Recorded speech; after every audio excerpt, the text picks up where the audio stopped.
Imagine you wake up tomorrow and the government tells you, don't worry about money anymore. We'll handle everything. Your food, your house, your job, your future, it's all taken care of. Sounds like paradise, right? Now imagine that 5 years later, you're standing in a line at 4 a.m. in the cold, waiting for a loaf of bread. And there's no guarantee that loaf will even be there when you reach the front. That is not a movie. That is not a nightmare. That happened to real people. Millions of them. Educated people. Hardworking people. People who genuinely believed the promise and the terrifying part. Right now, in 2025, politicians are making that exact same promise. So today, we're not going to talk politics. We're going to talk mathematics, human psychology, and a consistent pattern. Ignoring it isn't just naive, it's dangerous. My name is Masen. Welcome to World Finance. Let's get into it. Let me be completely clear about something that most people in this debate get wrong from the very beginning. The idea of socialism is not stupid. When you see a child going to bed hungry in the richest country on earth, something in you rightfully says, this is wrong. When you see a family bankrupted by a single hospital visit, something in you says, this system is broken. When you see billionaires paying lower tax rates than their own secretaries, something in you says, this is not fair. Those feelings are not just emotions. They are correct observations. Inequality is real. Exploitation is real. The gap between the ultra-rich and everyone else is not imaginary. It is documented. It is measurable, and it is growing. So when someone stands up and says, I have a solution, let's redistribute this wealth. Let's put the state in charge. Let's make sure nobody falls through the cracks. Of course people listen. Of course people follow. Of course revolutions happen. The problem with socialism was never the goal. The problem is the engine it uses to reach that goal. And that engine has a fundamental design flaw. One that no amount of good intentions, revolutionary passion, or government force has ever been able to fix. Think about your morning coffee. That single cup of coffee required. A farmer in Ethiopia to grow beans, a ship captain to transport them, a roaster to process them, a truck driver, a barista, and you deciding to buy it. Nobody planned this entire chain.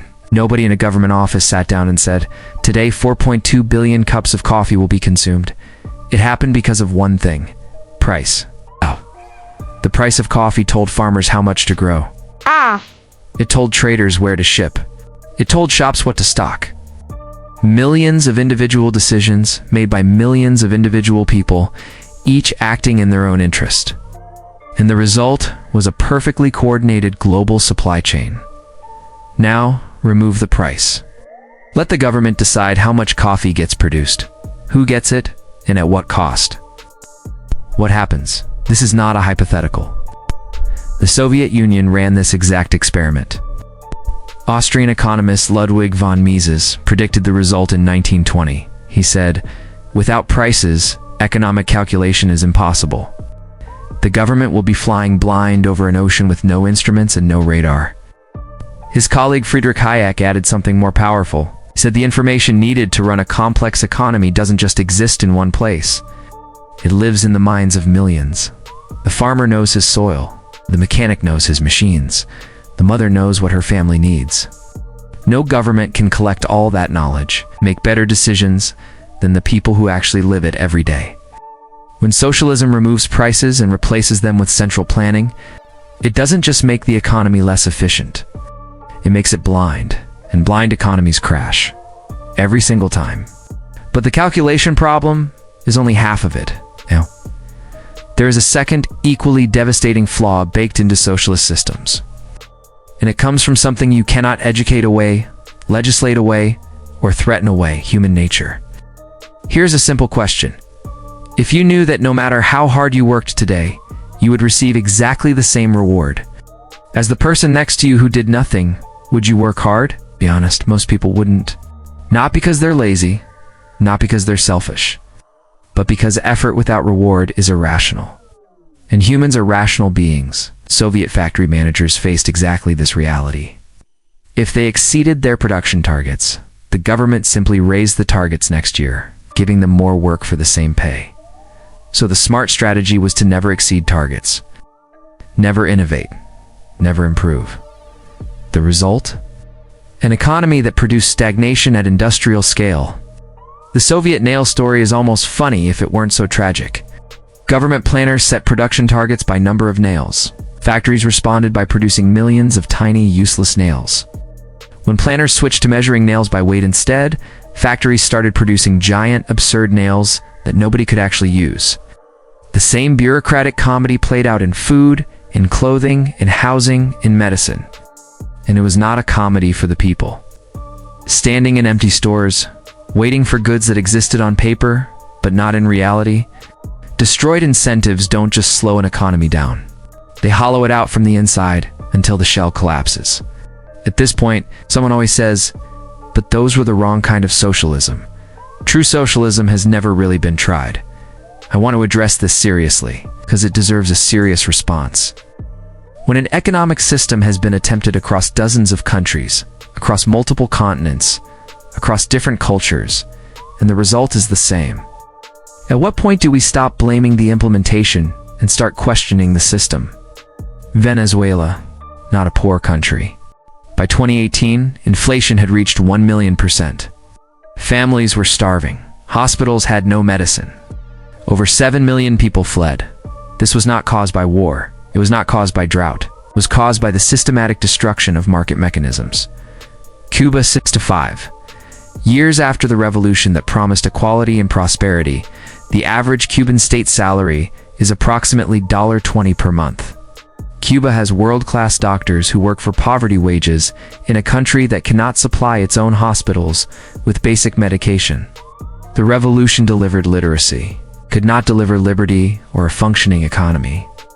The Soviet Union, the most ambitious economic experiment. Centrally planned, totalitarianly enforced, massively resourced, and by 1991, unable to feed its own population. It did not fall to military defeat. It collapsed under the weight of its own economic contradictions.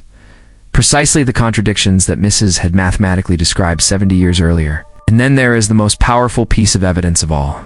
North Korea versus South Korea. In 1945, the Korean peninsula was divided. Two halves. Same people. Same language. Same culture. Same history. Same starting point. I chose capitalism. One chose socialism. Today, South Korea is home to Samsung, Hyundai, and LG. Its people enjoy a standard of living comparable to Western Europe. Its life expectancy, education levels, and economic output are among the highest on Earth. North Korea's people are literally shorter, measurably stunted in physical growth due to chronic malnutrition across generations. Its entire economy is smaller than a single mid-sized American city. Its citizens cannot leave, cannot speak freely, and cannot know what the rest of the world looks like. Same people, same starting point. Now, defenders of socialism often point to China as a success story.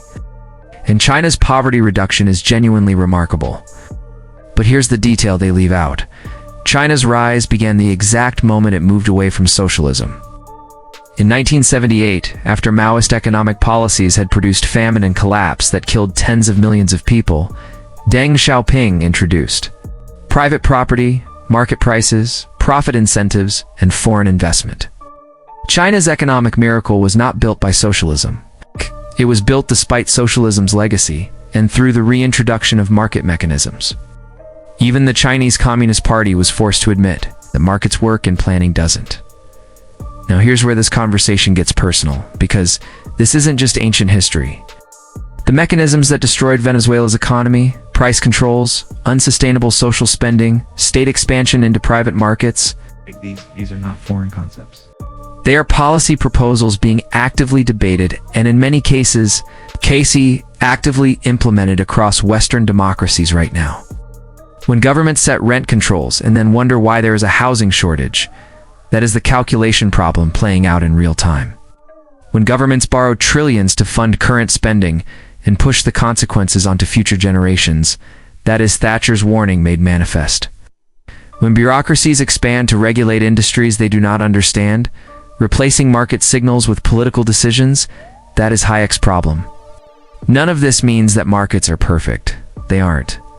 None of this means inequality isn't a genuine and serious problem. It is.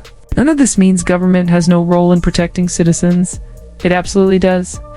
What it means is this: the method matters.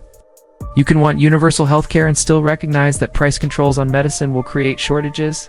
You can want housing for everyone and still recognize that rent controls reduce housing supply. You can want a fairer society and still recognize that destroying incentives makes everyone poorer.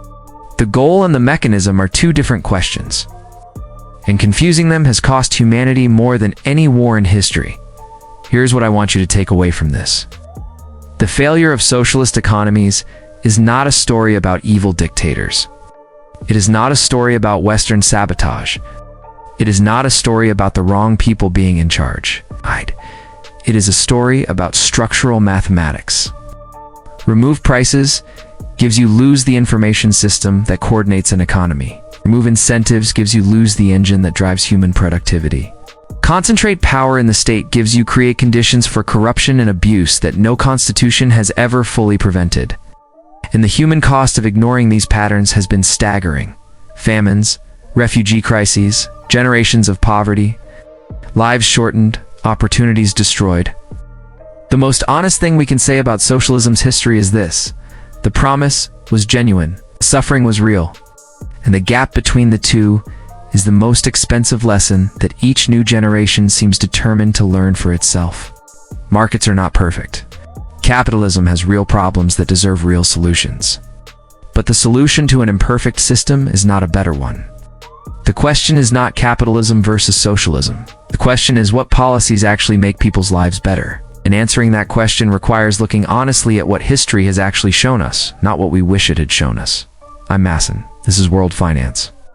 If this video made you think, even if it made you disagree, that's the point. Hit subscribe.